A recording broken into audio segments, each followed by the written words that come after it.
Welcome, everyone, to another awesome episode of the Average Ontario Anglers Fishing Podcast.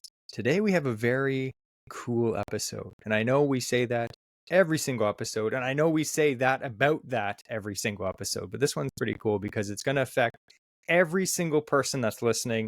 We're going to talk about something that every single person should have in their tackle box. This is tackle box essentials.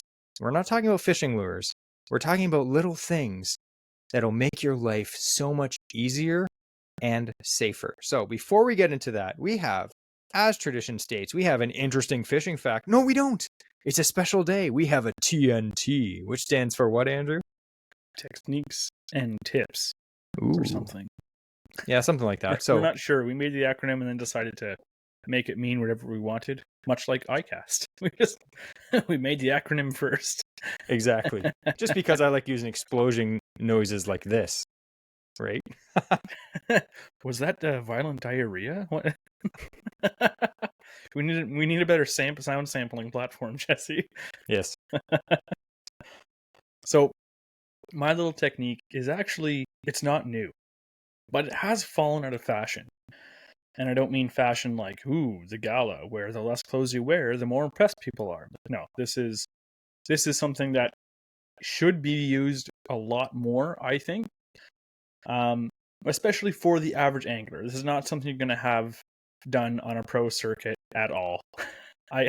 You will never see, one of the Johnson brothers out there doing this little trick trying to win a tournament. No. But with modern day, everyone's gone to, or most anglers that we find or that we see are going more and more finesse, right? Wouldn't you agree, Jesse? Like finesse is like the big thing now. It's the biggest trend now. Again, we talked about iCast last week. All the new products, a lot of them are finesse oriented. Yeah, I mean, there's whole companies right now that are finesse oriented, which never existed before. And for good reason, because fish are getting finicky. You want to be able to target them with sometimes not that big thing they've seen for years. Now, something that they haven't seen for years, but something that I find whenever I get an old tackle box, and I even found one in the most recent tackle box that I got given, is something that may seem out of place, and it's kind of in line with, as fortune would have it, it's in line with our topic today. It's something that I find in pretty much every old tackle box I open, but something I never see in any modern ones, and that is a fly. So this is my personal fly box, and this is where I used to bring fly fishing, but I'll have a couple of flies in my tackle box. And you might think, why, Andrew? If you're not bringing your whole fly rod, why would you have any flies in your tackle box? Now, Jesse may have already picked up on what technique I'm going to talk about.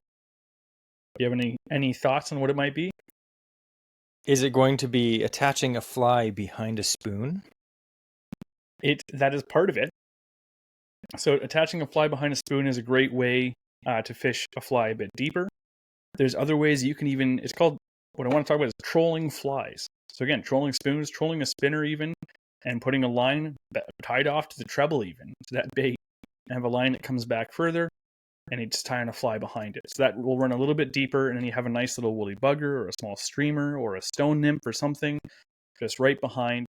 And it might seem odd for those who are fishing their cottage or whatnot, or going up for a weekend, but especially in the evening, I find it's really, really effective.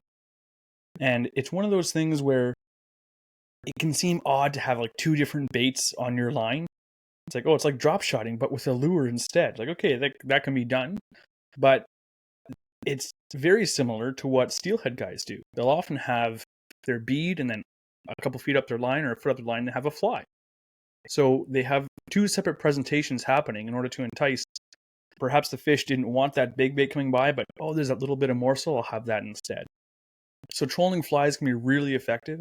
I know even my dad and I, we were at the cottage one year, and the flies were just top of the water. Those golden days, Jesse, when you're just looking out, the water's flat, calm, you're seeing ripples everywhere, and it's not from raindrops, it's from like flies like coming down, hitting the surface. And it's midsummer, like nothing's emerging at this point. They're just bugs all over.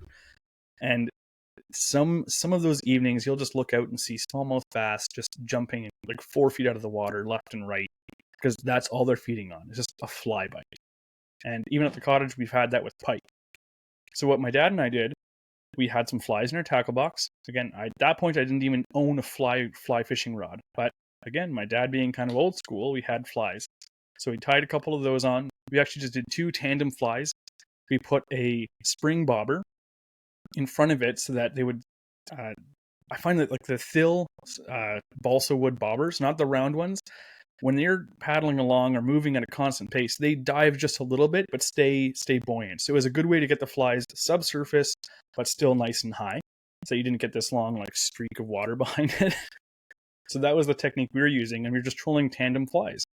And we couldn't keep the bass off. Like that was one of those amazing moments that I love looking back on, of just paddling along in that canoe, completely silent, and your rod's going off left and right. You can't keep up with the amount of bass. As soon as you start paddling again, they're on it again. So that's one of the things that, again, it was used a long time. When guys are trolling, they often would troll a fly behind their bait, behind their spoon, behind their spinner. But it's not done as much anymore. But it's worth it. The best thing about it is, unlike other techniques where you might need to bring an extra set of weights, hooks, and soft plastics, whatnot, flies take up next to no space in your tackle box. If you want, you can just like hook them into your hat, like a cool dude from the 40s, like Vlad, like Vlad might have done, But the flies, they take up no space, and you don't need to bring a lot. Just bring like 2 or 3 just to have them. And it's something that's going to be really effective, especially on those finesse days. It's an amazing finesse presentation. It's kind of like a really downsized big salmon flasher is your spoon, and then right behind it is your actual bait you're presenting. And you just downsize what guys are trolling on the Great Lakes down for different species like walleye, bass, pike. So that's my little TNT for this week. And if you have done it before, please reach out if you had success with it, or if it's something you still do, or maybe it's something you've only heard from your grandpa about doing and you thought, man, that's weird, why would I ever do that? And now you heard it on this podcast, you might be like, I should try that. No, they're probably thinking, wow, that's weird, why would I ever do that? Man, Andrew's as weird as my grandpa. It's like, my grandpa was crazy. That was cool. Actually, I've heard a lot of people have really good success with that Algonquin Park, and they'll just put a Williams wobbler, a few feet of line, and then like a fly, like a woolly bugger, and they'll just cast it behind the canoe, and then they'll be just paddling to their site. And you got that spoon wobbling, vibration, flash, attracts the fish up, and then they see that fly, and they're like, well, easy meal. They just grab it. I also think too, I kind of talked about this with during the steelhead episode in the spring. I feel like some fish, when they're small, that's what they eat. They eat water bugs, they eat flies, they eat all kinds of little things. It's such a normal thing.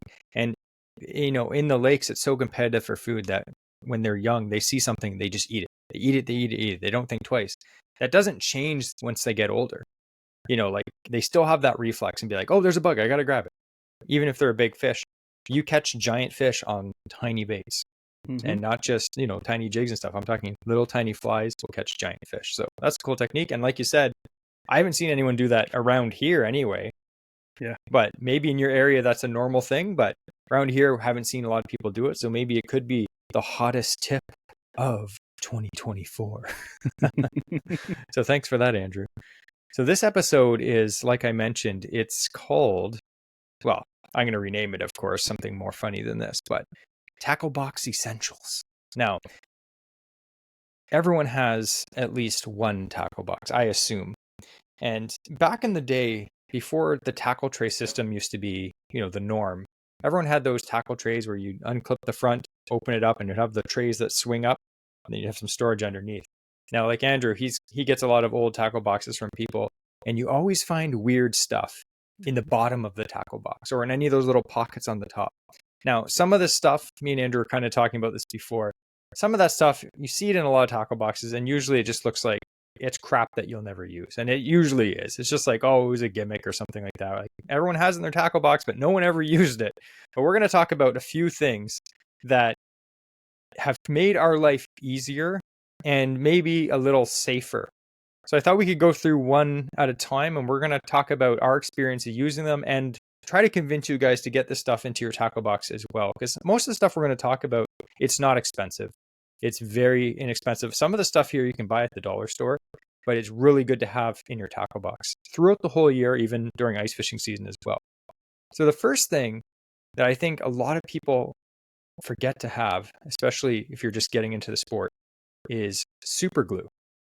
Now, super glue has many uses, some good, some evil. But super glue is one of those things I always have. You can buy it at the dollar store. It may not be like, super glue or crazy glue brand, but you can get it at the dollar store if you want. And it is something that you can use for so many things. And one thing that I really like is gluing my plastic bait onto my jigs or my chatterbaits. Now, Andrew kind of talked about, some of the new Evo chatterbaits from Z-Man and how they have like an amazing hook keeper on them. And the Elastec, once you pull it onto the hook keeper, it doesn't come off. You don't need it for that. But a lot of times when you're fishing other trailers, one drop of super glue before you put that plastic up onto your jig, it holds it on all day long. And other times it'll just slide down. It gets annoying. You'll have a bite. You'll set the hook. You have the fish on for a second, and then the jig flies out of its mouth, and it comes back, and the plastic bait's all balled up down right over the point. And you're like, why? Like, I just lost the fish. It's because if you put a drop of super glue on the head, that would have held it up, and the hook wouldn't have got all balled up, or the bait balled up on the hook, and you would have caught that fish. So that's one of the main things that I use super glue for. I always have it ready to go. You can use it for so many different baits to hold up stuff, to keep skirts on, so many things like that. What's another use that you use super glue for, Andrew? So another one is if you tied a knot, let's say like on especially with braided line, if you are tying, either you're dressing a treble because all of a sudden you realize, I want that. But even if you're just tying a frog or just tying your hook onto the line, if you want a little extra confidence in that hook or in that braided connection, you can put a dab, or you're tying onto your leader, you put a dab of super glue onto that knot, and it just gives an extra bit of protection, kind of a hard shell, so that it won't be perhaps wearing away as easy through the cast of the guides and whatnot, or on that bait. Yeah, And so I have used it for that too. Yeah, it can be helpful for that. And the other thing I had thought of is kind of a poorer scenario. If you get a hook in your hand or you cut yourself with a knife, super glue can be an awesome little thing just to glue that cut shut. And, kind of a little first aid, little tip to have. It's always useful to have. Yeah, I was actually going to mention that too. I've cut myself a few times over the years, that like with a knife or flying a fish deep, and you're backcountry, and you're like, you know what? It may be borderline, I need stitches, but you're not going to get stitches because you're 4 or 5 hours from the car, maybe more, right? So can you use super glue on a cut? Well, you can. I've done it for years. Is it the best option? Well, let's see what the Mayo Clinic says about this. So this is what they say.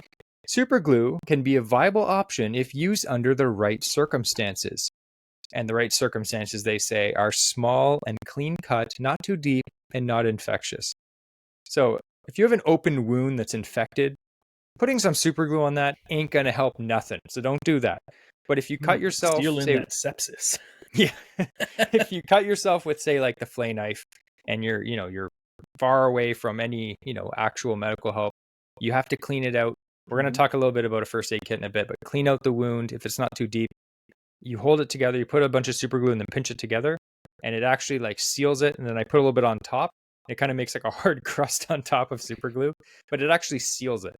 And it doesn't let any dirt or grime or any gross thing into your hand, which can actually help you from not getting infected. The Mayo Clinic, it says, if you choose to use household super glue or even over-the-counter adhesive products, do so with caution and understanding of the risks, including infection and scarring. So obviously, if you have a cut, say you got it on your face and you super glue it together, it's probably going to leave a scar, probably a terrible one. It's not going to be like nice and smooth. But as you notice, they did say that if you choose to use household super glue or over-the-counter stuff. So over-the-counter super glue is used for cuts all the time. I know that in boxing, they do it all the time. If they get a cut, they'll super glue it together, they pinch it closed, and it sets almost instantly. So it's a very fast, solution to, a wound. But again, make sure it's clean. You want it to be super clean. You don't want it to have like, a bunch of pine needles and, dirt and fish scales in there. You're like, oh, let's just seal it up. See what happens, right? That's bad. Don't do that. But yeah, Another super thing glue. super glue is fantastic for is also bait repair. So they have things like Mend It, which is designed for like soft plastics. But let's say you're using it'll work on some soft plastics as well, just regular super glue. But if you have a hollow body frog or something and it's gotten torn by a pipe and it's no longer holding water, or the legs are falling out the back, or let's say you lost the legs in that frog and now it's filling with water every cast, you can just super glue those holes shut, squish it shut, or just seal that little crack on it. I even had some hard plastic baits where they get a crack because I've smashed it against a rock or something stupid. And you can super glue and kind of just like smooth off some of those over top of the cracks, and they'll seal as well. So even mending some of your baits when you're out in the water is also, it's useful to have around. Definitely. And again, you can get this at the dollar store. I prefer to buy like the nicer container with the little squeeze sides.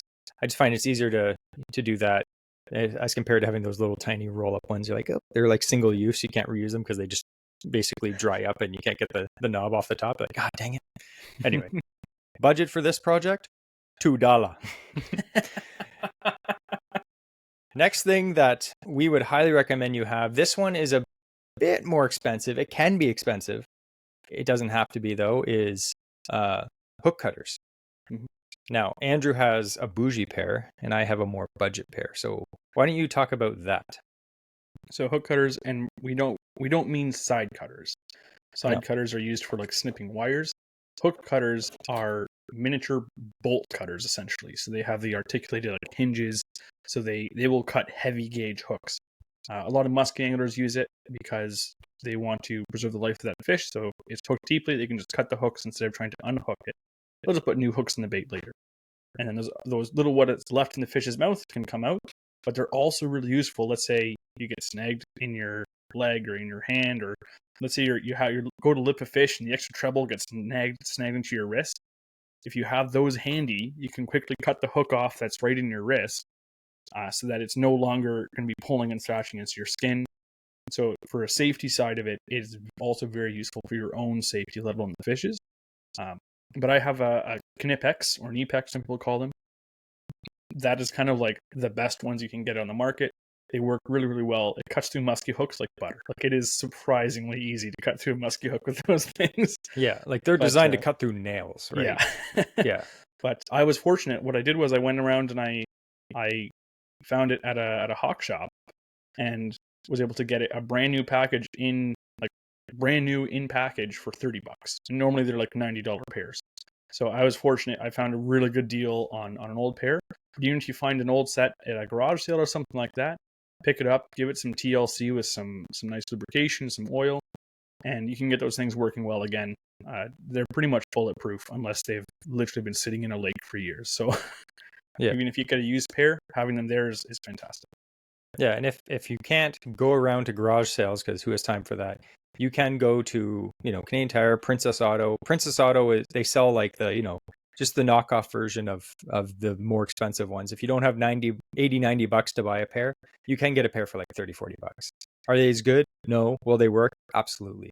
I actually got this cheap pair in the States at like Harbor Freight, and it was like $15.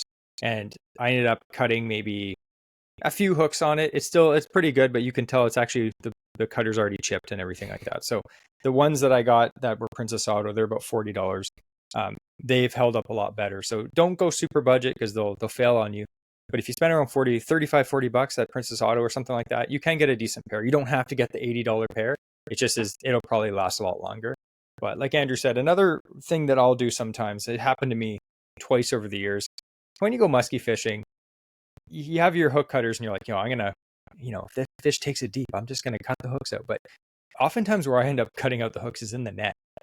So you always see like, I'll have like a Medusa, fish grabs it, it's in the net. I get the hook out and then the fish thrashes around in the net and that Medusa just completely gets covered in like 5 pounds of netting.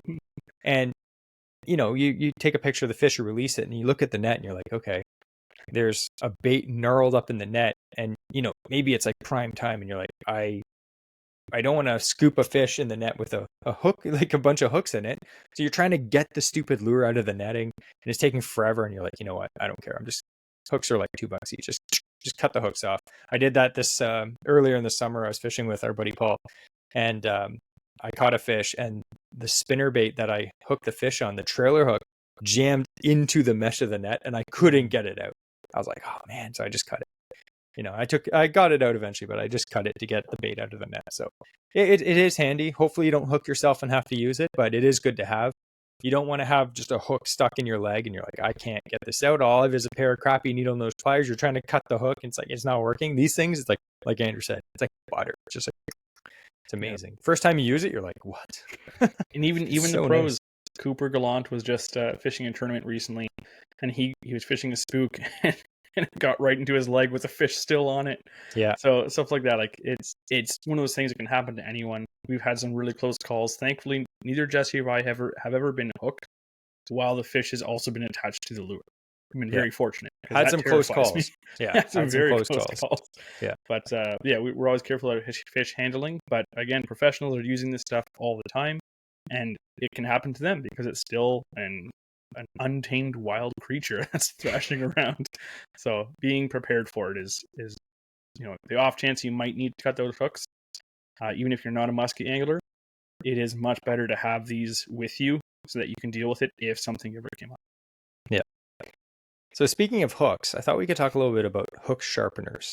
Now, this is one thing that I see a lot of anglers lacking on. And hook sharpeners are kind of like the deal for musky anglers. Like musky anglers are always like, got to sharpen your hooks, got to sharpen your hooks. And they're always sharpening the hooks. Every time they, they hit a rock, sharpening the hooks. They catch a fish, sharpening the hooks.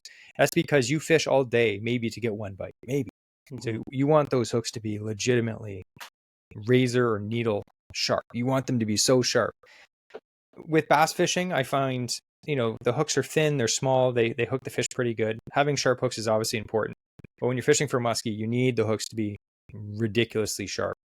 And so many people, they'll buy a fishing lure, they'll take it out of the package, and they'll just tie it on and cast it. They're like, it's brand new. The hooks are sharp. The hooks are not sharp. Believe me. They may seem sharp, but they're not. When you get hooks from a factory, they're pretty sharp. But then they have like a coating on top of them that makes them not sharp. You have to actually file that coating off to get to the actual steel, and then the hook will be really sharp. Why don't you tell us about the fingernail test, Andrew? So the fingernail test, if you have that hook point and you have your thumbnail there, and you just drag that hook point along that thumbnail, in fact, I'll do it with one of the flies that I have here. You just drag that hook point across your thumbnail, it should start digging in. Now this one you can't really see on the camera, but it's not even digging into my nail. It's leaving some scratch marks. So what you want it to actually do is start to like grab and hook in with very little downward pressure. You just want to be touching your nail and drag it across. So when you're sharpening it, you just give a couple strokes with your file, and then you try it again. And once you start feeling that tip kind of really dig into that nail, just start to catch, I should say. Not dig in, you want it to catch on that nail. You know that it's now sticky sharp. It's actually going to, as soon as a fish puts his mouth there, it's going to be getting caught in any imperfections or ridges in that mouth. And as soon as pressure is applied, it turns and actually starts heading in. If it's sliding across your nail, which inside of fish's mouths are very hard, I don't recommend it, but if you catch a pike and you touch the roof of his mouth, it's like rock hard and covered in teeth. So you need something that can actually penetrate through that hard palate. Yeah. And like you mentioned, it's not just muskie and pike fishing. Mm-hmm. One of the main hooks that I'm always sharpening is my chatterbait hooks when I'm bass fishing. Oh yeah. I have this one, it's like my special white jackhammer. I have this jackhammer. I've had it for like 3 years. I have no idea how it hasn't got bitten off by a pike. Like, it is very fortunate lure. I fished that through stump fields, through rocks, and the hook is almost filed down to nothing because I've sharpened it so many times, because I'll fish it and then it'll get snagged into a stump. There's this one area we fish and it's all stumps. It's like a flooded field. Mm-hmm. And it's a great spot to chuck a spinnerbait. Absolutely great. But for some reason, the fish just love chatterbaits in there. And I have no idea, because the spinnerbait, they come through everything. The chatterbait, every other cast, right into a log, right into a stump, right into a rock. I think it's because every other angler who fishes that spot is smart enough not to throw a chatterbait, so the fish just never see them in there. I know. So I've had that chatterbait stuck in so many things and, have got it out of everything. But oftentimes you'll look at the hook and the tip's rolled. And you're like, okay, so you get out the file and a few strokes. And again, if you don't know how to sharpen a hook properly, we're not going to describe how to do it on the podcast. The best way is look up a YouTube video on how to do it properly. There's different kinds of files you can use.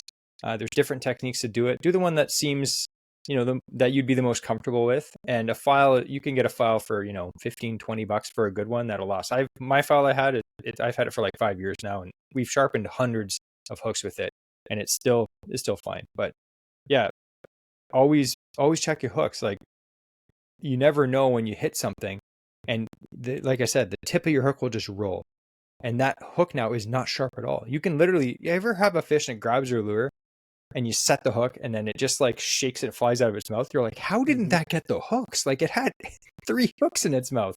You look and the hooks are just dull.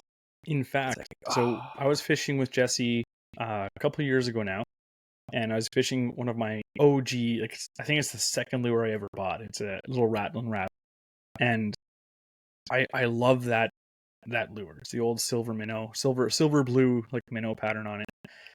Anyways, I was fishing that, and I lost 3 or 4 fish in a row, and I'm like, what's going on? Like, something is messed up. So I like, okay, let me check the hooks, and it was 2 treble hooks on this bait, and one of the hook points on the front treble was rolled. Like, it was like a ball, because I remembered I had snagged it on a rock earlier that day, and I never inspected the hook after. I was able to get it off, and I didn't think anything of it. And I lost 4 fish in a row because one of the points of the 2 treble hooks was rolled. And it's just, that's the one that, as that treble hook's hanging back, it's the front of the bait, that's the one that makes contact first. And because of that, I was losing this fish. So I sharpened it right away, and then I kept fishing that bait, and I didn't lose a single fish after that. So 100%, there's no doubt in my mind, it was that single rolled hook point was preventing me from catching fish. So don't think, oh, there's still enough. There's, a total of 6 hook points. 5 of those are still good. We're good to go if 1 or 2 are rolled over. Make sure if you see anything that's not ideal, just give it a quick sharpen. It literally took me 10-15 seconds, but it wasn't until I noticed it. So just regularly inspecting your bait, especially if you have snagged or you just caught a fish. Check your hooks quickly. They're all good. Keep fishing. Yeah, make every cast count, because you never know when you're going to hook your PB. I really try to do that when I'm muskie fishing. It's like every cast I make, I'm there's a giant muskie that's going to be following my bait on this cast, And sometimes, you may think, I haven't sharpened my hooks in a while. I didn't sharpen them today. And you just keep casting. Just literally stop. Just stop. Yeah. And you'll be happy when you sharpen your hooks and you have that full confidence that, you touch the hook and it's like, ooh, that's sharp. That's good. Yeah. Just start casting it out. First cast goes right into a rock. Then you have to do it all over again. But it's actually pretty therapeutic if you know how to do it right. So the next thing we're going to talk about is something that a lot of people probably have, but probably not a lot do, because you see a lot of pictures on social media and people are like, look at this 8-pound walleye, and it's like 3 pounds. It's like, do you own this one item that you should have? It's called a scale. So get a scale. Here's the thing, we don't weigh a lot of fish. We actually just got a new Bubba scale this year, so we have been weighing our fish this year, and I have a Berkeley scale as well the last few years, but we don't oftentimes weigh our fish because I personally don't care. Like, if I catch a bass and it looks good, like it looks like it's over 4 pounds, I'm gonna weigh it if I have a second to do it. But like, I'm not gonna weigh like a 2-pound bass. I don't care. It's a 2-pound bass myself. But you see so many people and they way overjudge the size of their fish all the time, especially bass. People are like, oh, there's 5-pound bass, and you're like, that's probably 3 pounds. Like, it's a nice fish, 100%. That's a nice fish, but it's not 5 pounds. So that's one of my biggest pet peeves. I don't really care, but it's just funny when people are like, oh yeah, I went out and caught a whole bunch of 5-pounders. It's like, yeah, you did. I'm sure you did. But so we have a very, like I was saying, we have a really nice Bubba scale this year. It's one of those like tournament quality scales. It's really nice. And me and Andrew have been fooling around with it. It has a bunch of different modes, and it's like tournament mode and, all these different modes. Right? We have little competitions with ourselves and fishing in the same boat. Yeah. Well, again, do we need that? No, we don't do tournaments, but we enjoy that. So that's why, we got a nice scale. But I had this old Berkeley spring scales were fairly accurate. Yeah. You can test it every once in a while if you want to make sure that it is accurate, but they aren't bad. And you can get them for like $10. They're cheap. And they come with a tape measure in them too, oftentimes. So you can even check it. Yeah. So the really old ones are called the Fisherman D Liar, and they're like cast steel. I gave Jesse one. I have a couple more, and they have a built-in tape measure and like the hook, and it's literally like a big spring on the side. You see it. Yeah. And you can't lie. That's for sure. It was always disappointing. I remember back in the day, I had one of those old like yellow spring scales. I think my dad gave it to me. And I tested it. It was actually pretty accurate. Like, you're not going to be able to tell, like, oh, that bass was 3.3 pounds. It would kind of just be like in quarter ounce, maybe, increments. Or quarter pound instruments. Yeah, quarter pound. Yeah. And quarter ounce. That's a good spring scale. Jesse brings his, baking scale. He's like, this is what I weigh my vanilla beans on, and this bass weighs exactly 0.3 ounces. It's true. I'm going for fry today. I miss my old baking scale, the one that you put the weights on the side. Yeah, I used to be a baker, people. That's some information you didn't know. But anyway, back to the fishing. So my dad gave me this old scale, and I think it's always funny when you catch a fish and you're just like, oh yeah, it's a big one. Like oftentimes with bass, like, oh, it's a 5-pounder, and then you weigh it and it's like 3 pounds. You're like, oh, that's embarrassing. So anyway, actually, speaking about overestimating fish, I was fishing with our buddy Paul. I think it was like, it's got to be late June at this point. We were fishing for muskie, and we were out in the Kawarthas, and we fished this day, and it wasn't the best day. We ended up getting one in the bag, and I usually always overestimate how long the fish is. I'm like, oh, that's a 40. So I get this fish in the bag, and I'm like, oh, it's not that big. It's probably like 32, 33. And then he's like, no, it's bigger than that. And I'm like, no, it's not. We like bumped it, and it was like 38. I was like, yay, for once, I'm not being an idiot. So the next thing is something that so many times I was like, why don't I own this? Or like, I lost mine. Why didn't I pick up another one? Because it's one of those things that when you don't have it, it makes your life a living heck. But when you have it, it's no big deal. It is something that will destroy your fingernails and your pocket knife blade if you don't have. And that is split ring pliers. Yeah. That is one thing for years I never had. I just use a pocket knife or my fingernail, and I'm just like, once I spent the $10 on a pair of split ring pliers, my life changed for the better. I was a different person at that point. So it makes changing hooks so easy. If you're getting split ring pliers, get like the smallest ones you can find. Like get the mini split ring pliers. Because you can get split ring pliers, but I find as soon as you go to change it on like a Rapala Rattling Wrap even, they don't even fit into the split ring to be able to change that hook or something like that. So if you're a bass fisherman, go for the smaller ones. If you're musky, you can get away with pretty much anything because the split rings are pretty sizable. But take note of like once you see them being used, you'll notice that you may want a smaller pair. So do your best to find. I think Rapala makes one that I use, and it's pretty good at getting the smaller split rings open. Yeah, I actually have a very small pair, and it works on anything from regular bass lures all the way up to musky lures. You can also get needle nose pliers with built-in split ring, like little nib on the end of them. So that's kind of a multi-purpose tool. You can use it for regularly unhooking fish, any little repairs in your boat if you have to, and you can also use it to change hooks. So again, we said about sharpening hooks, but you should also have a few replacement hooks, like we mentioned, if you have to cut a hook.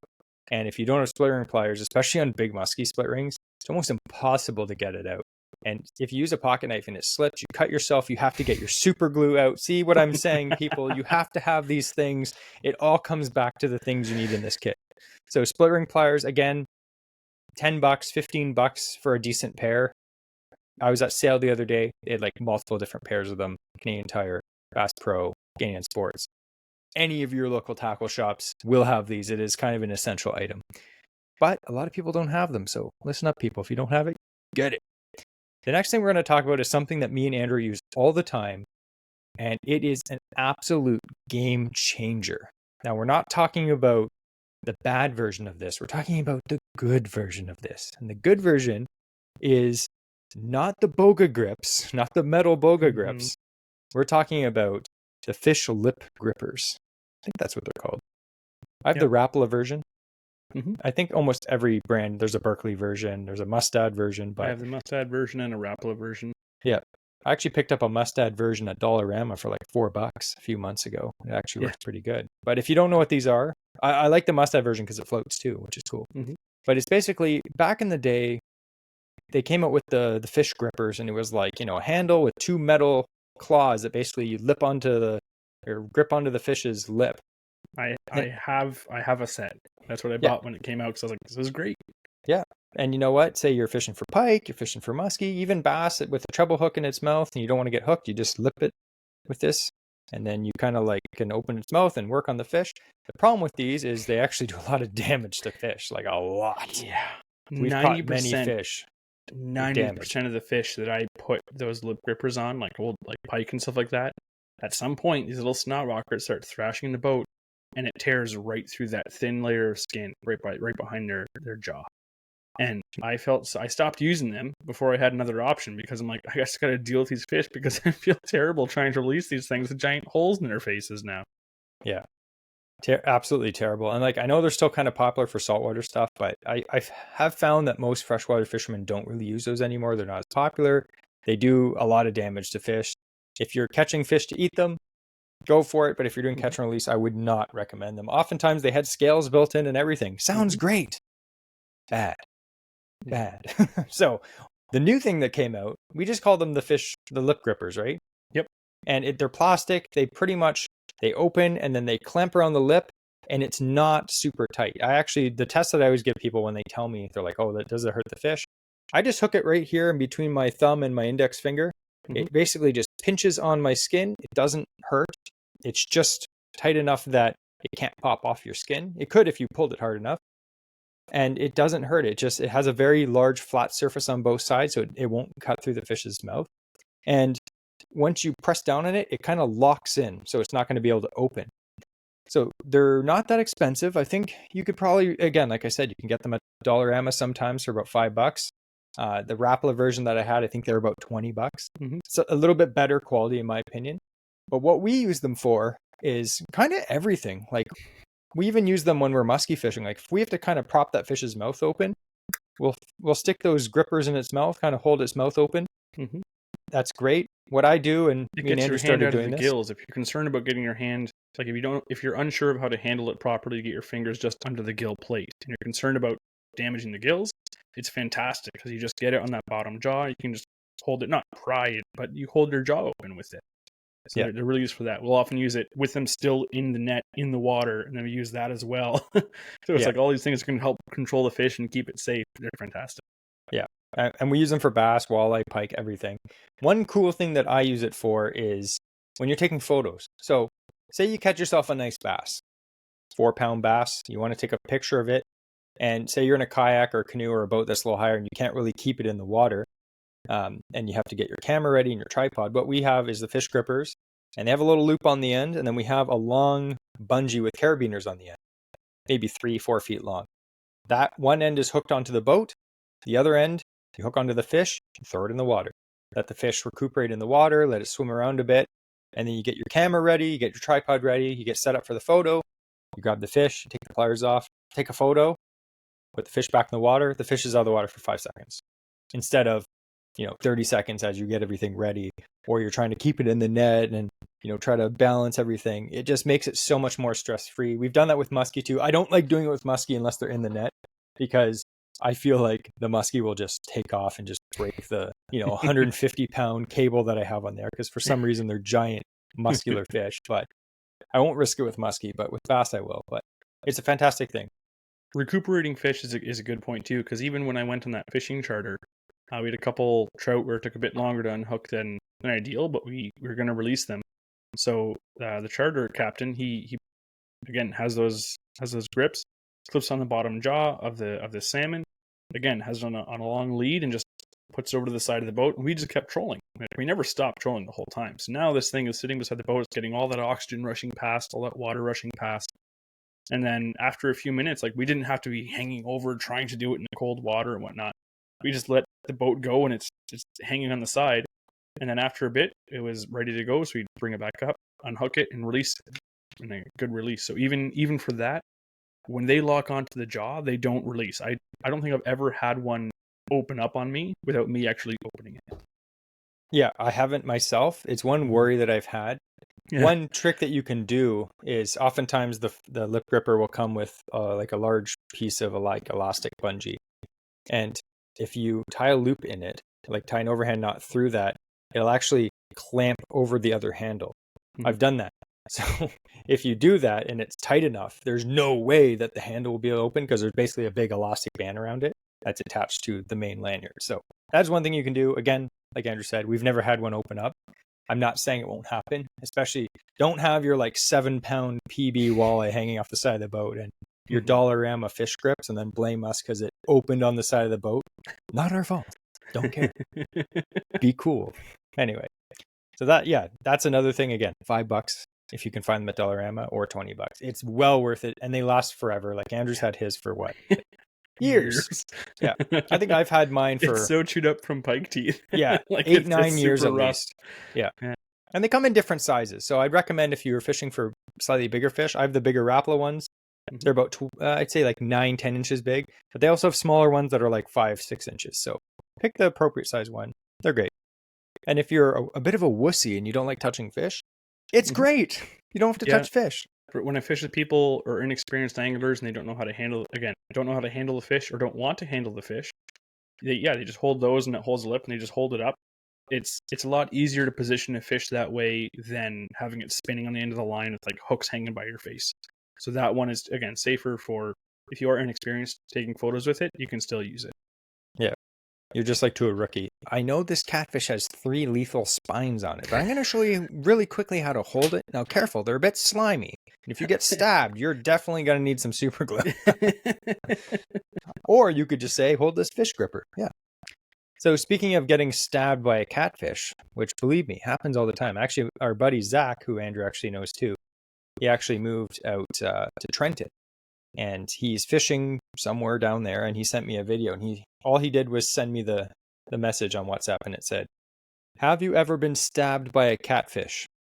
And then I responded, I was like, "Why?" He's like, "I just got stabbed by a catfish." So it does happen. They do have some pretty sharp spines, but if that does happen, another thing that you should have 100% of the time, doesn't matter where you're fishing, is a first aid kit. Now, the size of the first aid kit is going to vary if you're in a boat or if you're shore fishing. We actually have these little first aid kits. My buddy Mario, he actually gave me a bunch of the small, just little first aid kits that you can literally put in. Pretty much, right? No, it's in a little soft case. It's almost the size of a wallet. It's very small, and it has a bunch of, bandages. It has some gauze. It has like sanitizing pads, like all this stuff for small, minor wounds. It's not a full kit. It doesn't have like, needles and all this stuff in it. It doesn't have any of that. It's just very, very basic. But even that, if you cut yourself, say you had to super glue a cut together out in the backcountry and you didn't have that, how are you going to sanitize that cut? How are you going to get that stuff out? Or if you have to, use some gauze, or even if you need a bandage, like you ever got like a bad paper cut or something? Imagine just getting one of those braid cuts, when you pull on braid too hard, it just slices through your hand. I was about to say that. A braid cut, it's so much nicer when you have like a little bit of like medical tape. You can just wrap it in after. Like, okay, let's not touch that again today. Yeah, just be man and just use electrical tape. It's fine. But if you're in a boat, I would recommend getting a slightly bigger first aid kit that has, a little bit more stuff in it that you would need, especially if you're going backcountry, because you don't want to be stuck out there and you need something. And you're like, I don't have this or I don't have that. And then you're just going to be uncomfortable or in pain or at risk of getting an infection. That's not good. Fish are cool. Catching fish is awesome. Losing a hand due to infection, bad. Don't want that to happen. Absolutely terrible. So first aid kit, again, we bring them everywhere. Ice fishing, I have little ones for my pack when I'm out steelhead fishing or trout fishing, when I'm just like, shore fishing.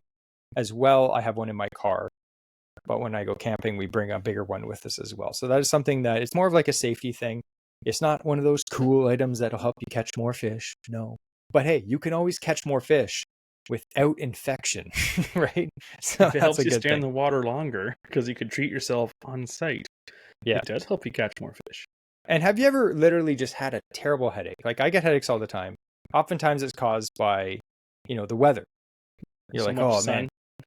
Yeah, like sunstroke or something. But sometimes, just like a front moves in and you're like, man, I got this like pressure headache. Anyone got a Tylenol, or like an Advil or something? Or, refusing to wear your glasses because you don't feel like buying prescription polarized lenses and you don't want to wear cocoons. It happens. I don't want to wear cocoons because they look terrible. And prescription sunglasses are like $500. I tease Jesse about that all the time. Yeah. So here's my dilemma. Every time we go fishing, he's like, oh, I have a headache. I'm like, you're not wearing glasses. So what do? Do you wear glasses so you can see and not get a headache? Or do you wear polarized sunglasses so you can see the fish and get a headache? It's worth it every time, people. But now I forgot the point I was going to make. But anyway, do it. So we're going to talk about another cool item that I didn't have for a long time. And now I'm just like, why didn't I get this? Because they're so cheap. They're so convenient. They're so nice. And it seems like the dumbest thing. You're like, well, why wouldn't you bring that? It's a hand towel. Now, I started picking these up. I noticed at sale, I don't know if they still have them, but at the time, sale had these nice towels. They were about 1.5 feet long, 1 foot wide. And they had like a metal grommet in the corner with a carabiner. So you could literally hook them onto your belt or onto the boat. And we got them for when we went steelhead fishing, because if you ever go steelhead fishing in the, in the winter, oftentimes when you catch a fish, you're not going to be dragging the fish up on the shore. You're going to keep the water in the net. The water's ice cold. You got, slime on your hands. Your hands are freezing. And then you release the fish and your hand is just like freezing. You're like, oh, it's like trying to warm up your hands. And you're rubbing it on your coat and it's not working because your coat's waterproof. So you grab your rag and your towel and you wipe your hand and it's all dry and it's nice. And it's fantastic. It's like one of the best pleasures of all time. You're just like, yes, warmth. And then you eat your sandwich and it doesn't taste like pike slime. It's the best. I mean, it's okay. Pike slime is okay, but not pike slime is better. I'll tell you every time. So the towels that I bought, they were about $5. I've seen them at Canadian Tire too, and you can order them, I'm sure, on Amazon and stuff like that. But get 1 or 2 of them. They're great for fishing trips. If you're catching a bunch of bass or you have some, just bait or crap on your hands and you're about to eat a sandwich, wipe your hands off, put on some sanitizer, and you're good to go. So the rag, it seems like something that's just so basic. It's something that you probably use every day at your house, and you can grab one of those from your house if your wife doesn't kill you. That's a good thing. And if you want to be an absolute cheapskate to have the exact same product, if you go to Canadian Tire or Sale, your outdoor store, you can often get this little box and it's full of grommets that you install. It looks like a tarp grommet, right? Same thing, but all you need is a block of wood and a hammer, and it comes with all the parts you need, and you can put a grommet into whatever you want. So for that, if you have old towels at home, you could put your own grommet in there, put your own little carabiner clip, however you want to attach it, and hang them, have multiple in the boat. So that way, if you just want to use an old towel, but you want it to hang up, there's another little option you could do, install your own grommets on it if you want. Red Green's like, if the women don't find you handsome, they should at least find you handy. I'm in the second category. Nice. All right, so the next thing is another thing that oftentimes I see people don't have. A lot of these items, they're just like, they're items that I've gotten over the years and they've really improved my day and just made it just more carefree. And you're just like, oh, I'm so glad I have it. You just like, we take it for granted now, but like before, do you remember the day when you tried to cut braid without braid scissors? Yeah, and even if you have like a good knife, like a sharp knife, you still have to like hold that braid and you got to hold the hook with the one hand and make that loop tight to the knot and like just try and cut it. Even that can be a pain with a really sharp knife even. I used to just like hold the line in my teeth. Yeah. Just grab my knife and just, well, if I move up close enough, I probably won't cut the tip of my nose off. Good thing I have my super glue and first aid kit. And some Tylenol for later. But yeah, super line scissors or braid scissors, they're serrated. Mm-hmm. Andrew's just showing me, you can actually get ceramic ones now so they don't rust. They're cheap. Yeah. They're $5. I picked them up again. I found some at some Berkeley ones at Dollarama the other day. They were $4. If you go to Sale or any fishing store should have them, I wouldn't spend more than $10. Like even the little Cuda ones, they're $10. The little ones. You can get nice big ones, but I'd rather have a bunch of small ones because I lose them all the time. I usually put them on like one of those retractable lanyards, or on the top of my tackle box has a bunch of magnets built into it in one of those Plano boxes. So I usually have one stuck on the top.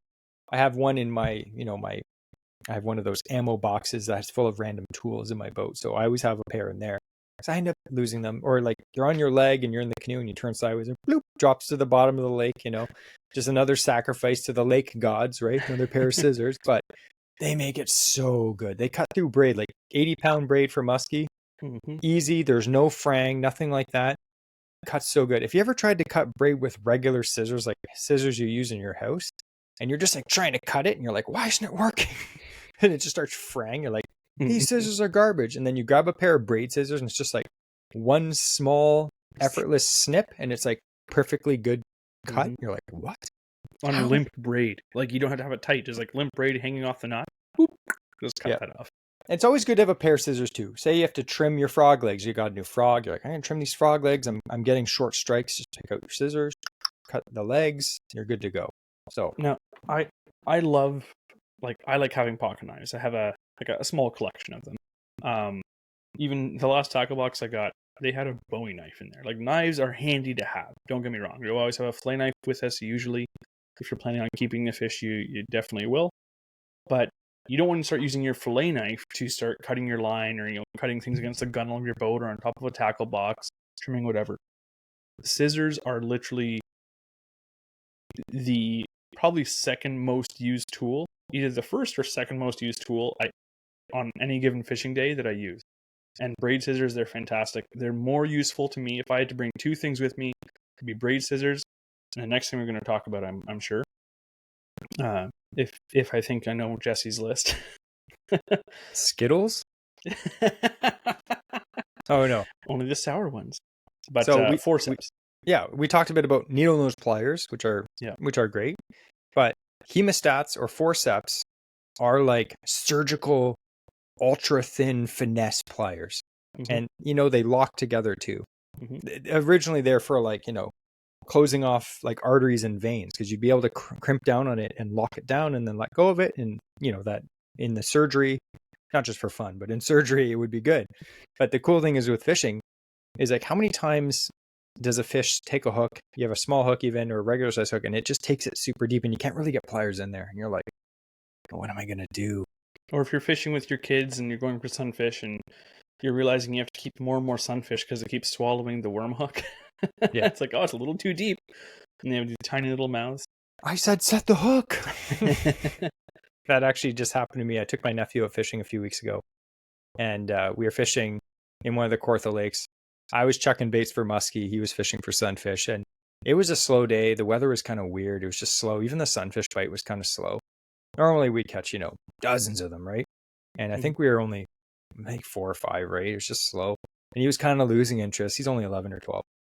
And I'm casting my musky lure, and I see his bobber just, and all of a sudden, bloop, goes right under, pops up again, bloop, goes down. I'm like, hey, like, bobber, like, set the hook, right? So he's just like, oh, starts reeling in, right? And the fish just completely took it so deep. And it was literally a sunfish, like 3 inches long. Its mouth was like the size of like a pea. I was like, how am I supposed to get in there? Luckily, I had my hemostats and I was able to get down in there and get the hook out, and the fish was fine, obviously. But yeah, like you said, fishing with kids, good. And the cool thing with hemostats is you can just click them onto your shirt or anything like that. Yeah, when I'm fishing creek sides, it's clipped onto the bottom of my shirt. Even on my boat, I'll have it either clipped to my shirt or the inside of a rain jacket or something. Or even there's a bit of a tag that hangs below the seat. So I'll just clip it onto that. It's always like within grasp of me. And I just want to finish the thought, like of those two tools, if I had to pick 2 things to bring with me that wasn't tackle oriented or like rods and reels, it would be scissors and forceps. Like those are my, I can, if I have to dispatch a fish, I can do that with the scissors. I can cut the bottom of the throat right underneath the gills. Scissors, it's easier to do that than with a knife. And safer too. And safer. So yeah, like for me, I would much rather have a pair of scissors with me and a pair of hemostats than a pair of needle nose and a knife. That's just my preference, but I find them way more useful.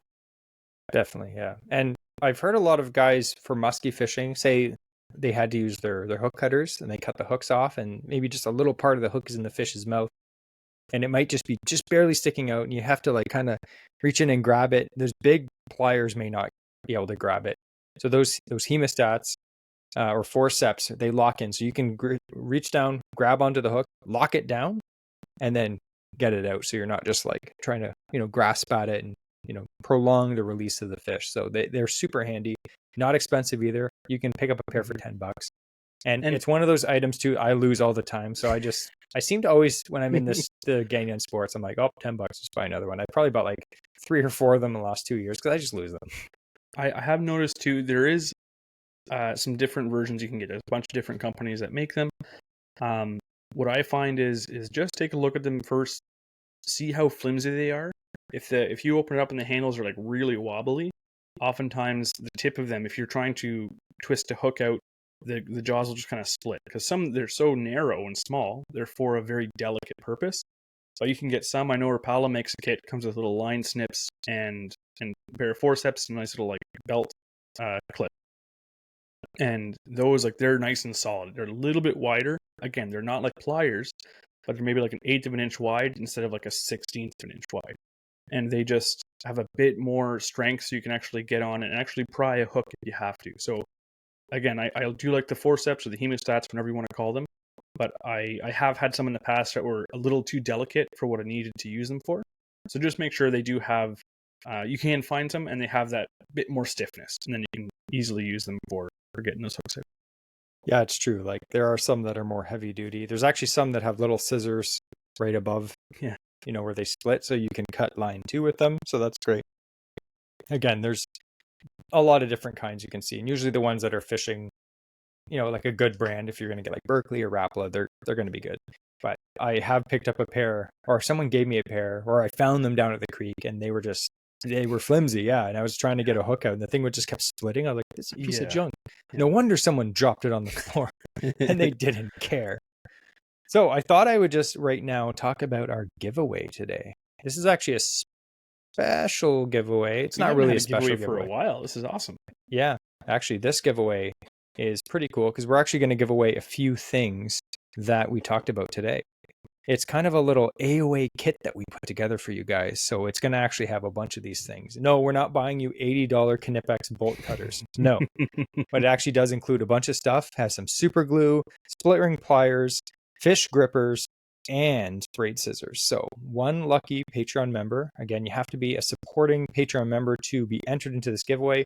One of you guys or girls is going to be the winner of those things. Hopefully you already own them, but if you don't, then you'll have them. And if you already have them, it's great because, like I said, you'll lose them all the time. So at least you'll have a backup, or it would be a good gift for someone else. Keep some in the front of the boat and some in the back. Yeah. So one of you guys or girls is going to win that. We do appreciate everyone on Patreon for supporting the show. Again, there are expenses to running the show. So you guys and girls that donate as little as $2 a month to help support the show costs so that me and Andrew don't have to pay for it out of our own pockets. Because we're poor, because we spend all our money on fishing stuff. Yeah. I hear you. But we do appreciate all that. And we would like to say one other thing too. We actually have some pretty sick giveaways coming up. It is August. Like, what the heck? This summer is going by really fast, but we're already kind of swinging towards the fall podcasts already. Like, I'm planning those already. We're going to be talking about a bunch of cool stuff coming up. Just going to give you guys a little bit of some previews. So we actually have a special guest. He's going to talk to us about fall smallmouth bass fishing. This guy is a hammer. He's a guide. He's really cool, and he's going to give us some awesome tips. Look forward to that episode in September. We're also going to have some shore casting for salmon episodes, which we do every year, and everyone loves them because everyone wants to catch one of those giant missile rockets that fly into the harbors in September or late August. We're going to have some episodes about that, and we're actually going to have a giveaway that is glow spoons. Ooh, I'm not going to tell you who that is, but that's a cool giveaway. So glow spoons for salmon fishing. And then we're going to have also, just because me and Andrew like musky fishing, hopefully you guys too like musky fishing, but we're actually going to have some musky episodes in October as well. And we're also going to have a very experienced guest for that. So those are some of the episodes coming up. Again, we get people tell us, some of our Patreon members or Instagram followers, they tell us topics that they'd like to hear as well. I do put those into consideration, and we have put a bunch of those, into the episodes that have already been in the past too. So we do appreciate those. If you guys have any good ideas of topics, or even if it's a small topic, we can work that into an interesting fishing fact if that is something that won't take a full hour to talk about. So send us your suggestions. Thank you again for all the reviews. We've gotten a lot of really good reviews lately. I forgot to mention, like, a few weeks ago, we actually passed 100,000 downloads. We're way past that now, but that was kind of a big thing for us. I forgot to mention it like 4 weeks ago. I was like, oh, Andrew, we hit 100,000. I'm going to mention it tonight on the podcast. Totally forgot. Totally forgot. So we do appreciate every download. Another couple things I'm really excited about myself is... Do tell. So we are... I'm actually going to be fishing in my first tournament. It's kind of like it's not a huge tournament, but I'm going to be with Canadian Cowboy Outdoors, Brad. I'm going in his boat. We're fishing the tournament series that East Hill Outdoors is putting on. And so it's held on Tuesday nights all this summer at different lakes. We're going to be fishing. When this comes out, we'll already have done it. So I apologize. I will let you know where we place. I think we're going to be at least above the bottom 2. That's the plan. Well, who knows? I'm hoping that the Johnson brothers don't show up. We'll have a better chance of getting some better prizes. But I am very excited because I've never fished a tournament before. I know Jesse has fished a couple with a couple guys, like smaller tournaments. He did the kayak tournament. But I have never fished a tournament before. So that's going to be happening at the date of recording. It's going to be this coming Tuesday. So I'm super excited for that. And I'll keep you posted as what happens there. But also, by the time this comes out, we'll also have done our fishing meetup, which again, it's the first one we've ever put together. So again, as recording, it hasn't happened, but as you hear this, it just happened yesterday. So we will be keeping you posted as to some of the cool things that happened there, and some of the awesome stories that are inevitably going to come from that. But I just wanted to share there's a couple things that's kind of just keeping up with what's going on with us. But those are 2 things I'm very excited for in the next coming couple weeks. Yep.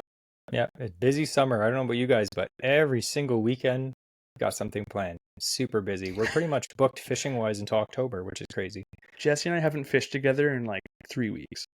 Oh, it's been and great. We're not fishing together again for another 2 or 3 weeks. Yeah, it's bad. Oh well. Anyway, thanks everyone for listening. Again, make sure that you check our Patreon for the winner of the giveaway. Again, I will contact you directly if you win, but we do appreciate every download every single week. We appreciate it. And now, before the end of the show, we have the traditional thing that we do every week. The quote of the week. And to handle that, we have Andrew. Remember to always bring your essentials fishing, like soft plastic frogs and chatterbaits. What about the super glue, bolt cutters, hook sharpeners, scales, pliers, fish grippers, first aid kit, hand towels, braid slivers, braid scissors, and hemostats? Chatterbaits.